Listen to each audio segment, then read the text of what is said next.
Hello, fellow Sudokans, and welcome to Zen and the Art of the Guardian Sudoku Puzzle. It's Monday the 16th of June 2025. I hope you are keeping well. Normally, before you sing a song, if you're on stage, you have to warm up. If you're doing some kind of exercise, it's a good idea to stretch a bit before you start, right? Do a bit of warm-up exercise. Make sure your muscles are nice and flexible. Usually we do a bit of a warm-up exercise here on the channel by playing the easy Guardian game first of all. But that's not arrived this morning, and so I'm just jumping straight into the much more difficult hard-level puzzle of the New York Times without any exercise, any warm-up exercise first. So if I strain my brain on the way down, on the way in, you'll know what happened. I'll put it down to lack of warm-up exercise. I'm not sure how you strain your brain, but anyway, let's hope it's going to be a good week. It's a pretty difficult week with what's going on in the world. What else is going on in the world? Let's divert our attention a little bit. It appears that a painting that was bought by the National Gallery in the UK, I think it was 1980, and cost them £2.5 million, is now questionable. The authenticity is being questioned, and it got me to something I was thinking about the other day, because I was thinking about the painting is by Rubens, and I was thinking the other day about the way people look and their appearance and things like that, and how fashion changes over the years, and what is acceptable or considered beautiful changes over the years. I say this because, of course, Rubens famously painted very large women. It was his attraction, but it was also fashionable at the time. That was considered beautiful at the time in that particular culture. And of course, our idea of what is beautiful or what is fashionable changes over time. Of course, in the 1960s, Twiggy personified the thin model in Britain. And, she, with her, what many people would have considered underweight figure, became the ideal and the thing to achieve and to aspire to. In the 1980s, people nowadays often laugh about the large haircuts and shoulder pads of the 1980s, which I kind of remember. I can remember that. And, I also can remember having flared jeans and long hair in the 1970s. When I was a kid, but I wanted to be fashionable, I guess. And if you see many of those images now, they look very dated, and they don't look particularly up to date or considered nice right now. I mention this because the other day I saw a photograph of Jeff Bezos and his wife, or about to be wife. I think they're getting married in Venice or something like that. I wasn't really interested much in the story. I just saw this photograph of two people who are, what are you going to say, built by science. I mean, he's not a young guy, is he? But he's clearly, muscleified by steroids, allegedly. I say allegedly by me, because I haven't read much about him, but I mean, he looks like he's on steroids at least. And his wife, or about to be wife, looks like she was manufactured in a machine. She has these huge Botox lips and figure that can only have been brought about by surgery. I'm sure of it. They look so unnatural. I can't believe how unlike human beings these people look. I mean, I don't like to comment on people's appearance, because I don't think it's a good thing to do in general, but I'm just just thinking about things in general, the way that so many people want to look like they were designed in a lab or something like that. I find it repulsive, to be honest with you. I find it really repulsive that people don't want to look human with any kind of flaw. They want to look like some kind of what somebody has told them the perfect human must look like. I find it quite revolting. And I'm sure that in future, right, so when future generations look back at this particular period of time, they'll be laughing like crazy and say, look at the lips on that person there, those Botoxed lips. They will be laughing hysterically. I find it I find it very funny, and I'm in this, living in this time, so future generations, I'm sure, will be having lots of fun. Let's get on with our game of Sudoku. I can see several things already in the time that I've been chatting to you. I've noticed a few things. I noticed the 7 and 9 pair up here, but I noticed more than that because I also noticed that we have 9 going up here. So that's going to give me a 9 in that square. And then, of course, we're going to have the 7 going up there. We've got the 5 going across here, and we're going to finish this block here with the 6, but there was also, I noticed, the 2s blocking down here and across there. So I noticed all of that whilst thinking about for fashion, as David Bowie once said. And now all we have to do is continue looking for other things, right? Oh, there we go. There's a 1 across here and down there. So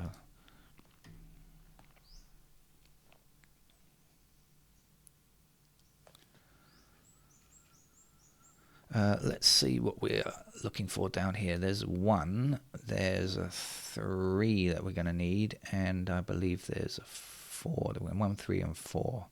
We've got a 1 and a 4 there. And these then are not 1, 3, or 4.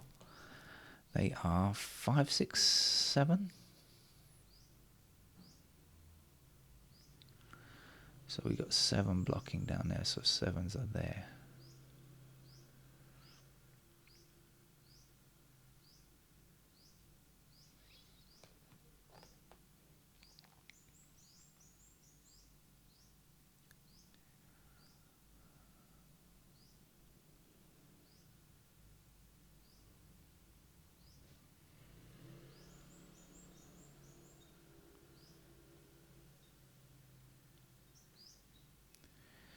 All right, maybe I should click on the digits and see, get a better feel for what's going on here.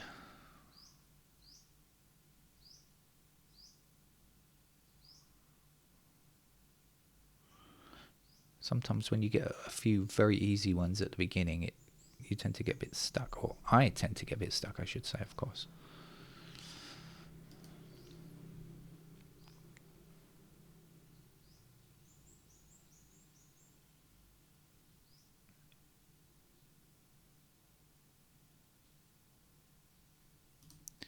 That's the only thing on the board, although of course we know that 3s are in those squares, and we also know that 3s are there.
Looks like the New York Times was being fake friendly to us, giving us lots of easy numbers, just to draw us in, and then says, "Hey, no, not so fast, not so fast."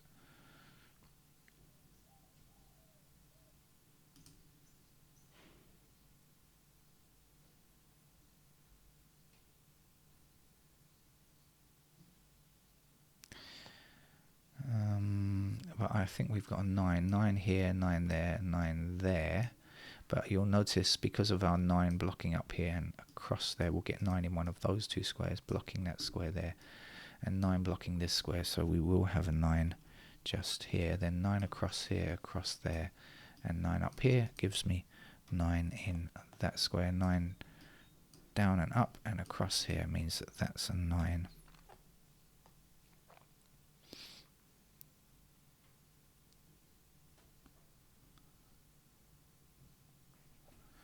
Missing numbers in this row are 1, 2 and 8. We've got 1 and 2 together. That must be our 8 then.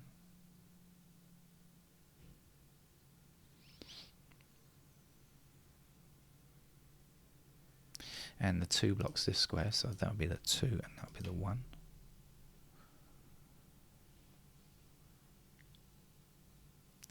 One across here and 1 up there and there.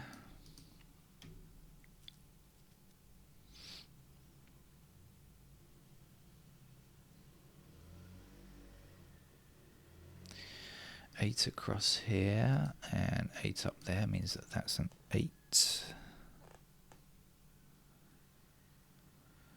4 blocking this square, 4 blocking this square, so in this row there's our 4.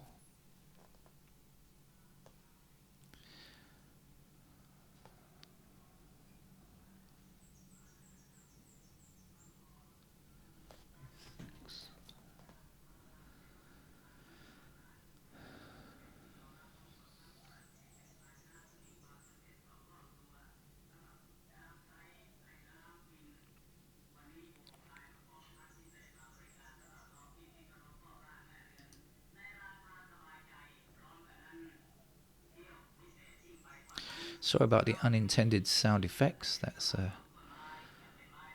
somebody selling stuff.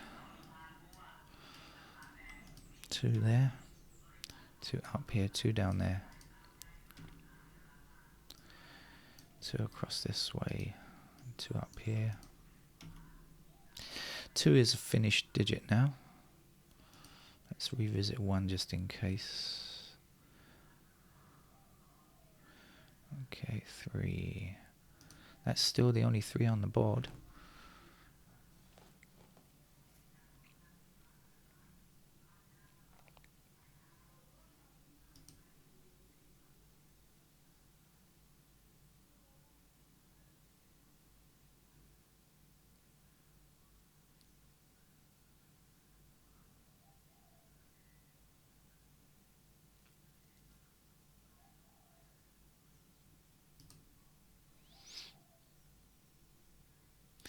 Five blocking down here puts 5 into one of those squares. We'll take both of them upwards. 5 across here.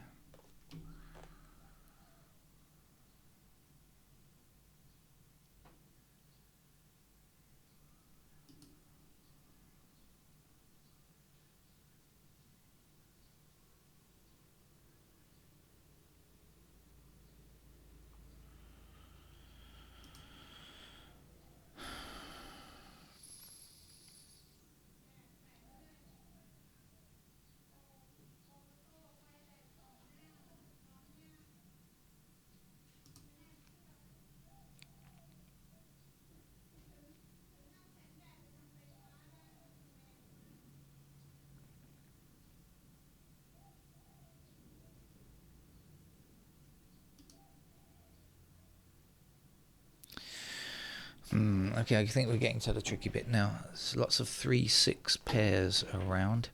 We've got a 3, 6 there, and a 3, 6 there, and what else?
Okay, let's put in the pencil marks and finish the game off, because I've been struggling here quite some time and needlessly.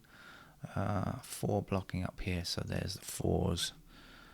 We've got 7 across here, so here are the 7s. And also with 4s, we've got 4 blocking down here, 4 blocking up there, so that's the pair of 4s there and the pair of 4s also here. 4s are down there.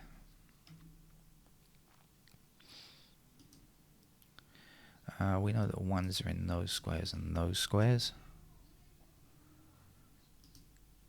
2s are done, 3s are here and somewhere down there.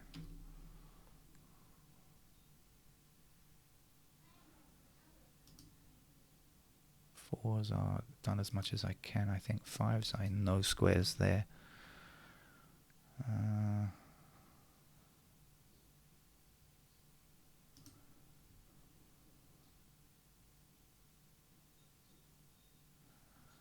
Pair of 6s there.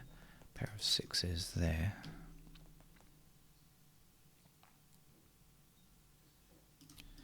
And there. 7s. 7s and 7s.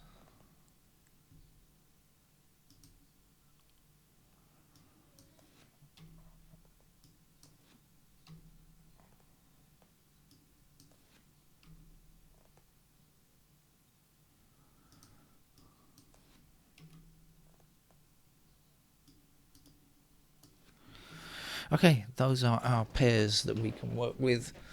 But I'm gonna have to put in the rest of the candidates for me to be able to finish the game, right? So we've got 3 missing in all these squares up here. Let's put it in. And of course that doesn't help me very much. Let's try this block over here. 1, 2, 3, 4, 5 blocks across here like this. So 5s are in those squares there. 6 blocks across here. So 6s are possible there. 7, 8, 9 are done. Down here 1, 2, 3, 4, 5. 5 blocking down there. And that's it. 5, 6, 7, isn't it? 1, 3, 4. Did I miss anything obvious there? Don't see the obvious thing that I missed. So let's go across the to the right hand side. 3. Do we know anything about 3s? No, we don't. 3, 7, 8. There's one number missing. That's a 6. 6 blocks across there. There we go. As I said, the 3, 6 pairs I did note before are in those squares. Let's go down to the bottom. 1, 2, 3 can go anywhere. 4 blocks this square. 3, 4, 5, 7. That's enough numbers. We are done there. Is there anything there that I missed that's obvious? Well, not obvious. I don't think so anyway. So over to the middle. 3, we still know nothing about 3.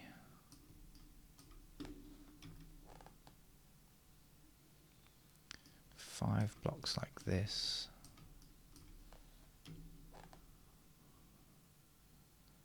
7 blocks across there. 8 blocks down here. And 9 is in already, so there's that. There's just, let's have a quick look across here. Oh yeah, there's a pair of 3 and 6 at the opposite sides. Difficult to see when they're so far apart, I think. For me anyway. Alright, so let's get rid of the 3 and the 6 there. Let's get rid of the 3 there, and let's get rid of the 6 there. And we're left with 4, 7 and 8, 3 numbers. Yeah, that seems to tie up with things. So I did notice the 3, 6 there, but I just didn't notice that that was a pair of 3 and 6 over there. Anything else happening across here before we move down?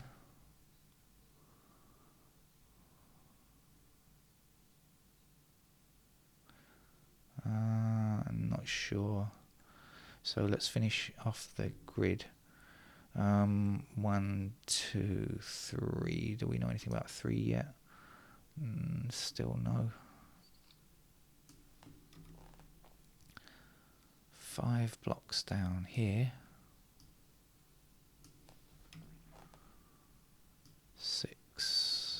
this. 7. Don't seem to know much about 7. 8 is in and 9 is in, so we are finished. Right, so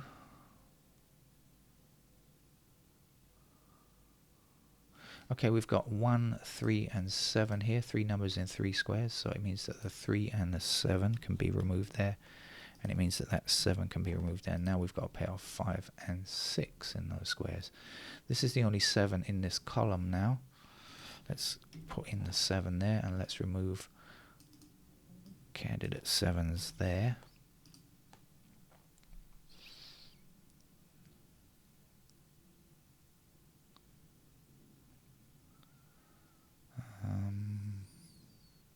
Okay, let's go through the digits and see if there's anything that's become apparent now that I've put in a couple of numbers.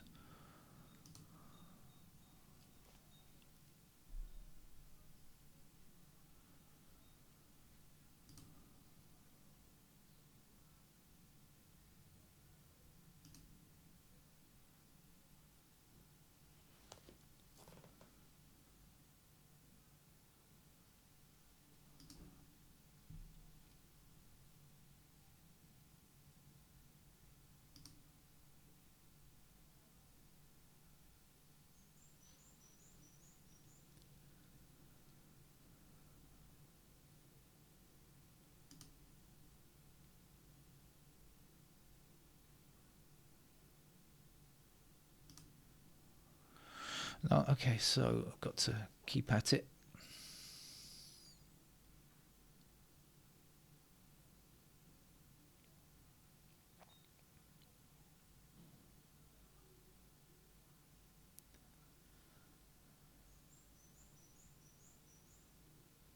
Okay, we've got a pair of 3 and 5 in this column now, so that can't be a 3, that has to be a 6.